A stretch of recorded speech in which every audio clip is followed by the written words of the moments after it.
নমস্কার সবাইকে। RD info চ্যানেলে আপনাদের সবাইকে স্বাগতম। যে কোনো চাকরি রিলেটেড খবর, ডেলি নিউজ পেপার এবং এডুকেশন রিলেটেড খবরের জন্য চোখ রাখুন আমাদের ইউটিউব চ্যানেলে। আমাদের চ্যানেলটিকে অবশ্যই সাবস্ক্রাইব করে রাখবেন। 4 বছরেও ফলাফল প্রকাশে ব্যর্থ টিআরবিটি, শহরে বিক্ষোভ। দীর্ঘ প্রায় 4 বছর অতিক্রান্ত হওয়া সত্ত্বেও এখনো পর্যন্ত নেই এসটিজিটি পরীক্ষার ফলাফল। এতে করে অস্বাভাবিকভাবেই হতাশায় ভুগছেন বেকার পরীক্ষার্থীরা। তাই অতি সত্বর এসটিজিটি পরীক্ষার ফলাফল প্রকাশ এবং একত্রে নিয়োগের দাবিতে শিক্ষা ভবনের সামনে বিক্ষোভে সামিল হন শতাধিক চাকরিপ্রার্থী যুবক যুবতী। শুক্রবার টিআরবিটি তথা ত্রিপুরা টিচার্স রিক্রুটমেন্ট বোর্ডের সামনে শান্তিপূর্ণভাবে প্ল্যাকার্ড হাতে অবস্থান বিক্ষোভে বসেন তারা।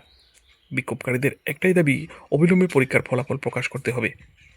চাকরি পরীক্ষার্থীদের অভিযোগ, 2022 সালে টিআরবিটির অধীনে এসটিজি নিয়োগের জন্য পরীক্ষা নেওয়া হয়েছিল। পরীক্ষায় কয়েক হাজার প্রার্থী অংশগ্রহণ করেন, কিন্তু প্রায় 3 বছর কেটে গেলেও এখনও পর্যন্ত ফলাফল প্রকাশ করা হয়নি। এমনকি নিয়োগ প্রক্রিয়ার শুরুর বিষয়েও কোনো স্পষ্ট ইঙ্গিত মেলেনি বলে অভিযোগ। এক চাকরি প্রার্থী বলেন, 2022 সাল থেকে অপেক্ষা শুরু। প্রচুর টাকা খরচ করে পরীক্ষার বসার পরেও বারবার শুধু আশ্বাসই দেওয়া হয়েছে, বাস্তবে কোনো অগ্রগতি নেই। অনেকের বয়স দ্রুত সরকারি চাকরির ঊর্ধ্বসীমার দিকে এগিয়ে যাচ্ছে। ফলাফল প্রকাশ না হলে নিয়োগে অংশ নেওয়ার সুযোগই থাকবে না। এদিন করজোরে মুখ্যমন্ত্রীর কাছে আবেদন জানান বিক্ষোভকারীরা। তাদের দাবি, দীর্ঘ কয়েক মাস ধরে মুখ্যমন্ত্রী, শিক্ষামন্ত্রী সহ বিভিন্ন প্রশাসনিক ও রাজনৈতিক দপ্তরে স্মারকলিপি দিলেও কোনো সদুত্তর মেলেনি। সেই কারণেই বাধ্য হয়ে তারা টিআরবিটি দপ্তরের সামনে বিক্ষোভে বসেছেন। বিক্ষোভকারীদের আরও অভিযোগ, দীর্ঘসূত্রিতার কারণে বহু প্রার্থী শীঘ্রই বয়সসীমা অতিক্রম করবেন, যার ফলে এই নিয়োগ প্রক্রিয়া থেকে তারা বঞ্চিত হবেন।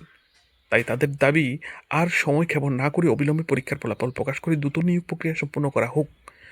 বিক্ষোভকারীরা হুঁশিয়ারি দেন, সরকার যদি দ্রুত কোনো কার্যকর পদক্ষেপ না নেয় তাহলে আগামী দিনে তারা বৃহত্তর আন্দোলনে নামতে বাধ্য হবেন।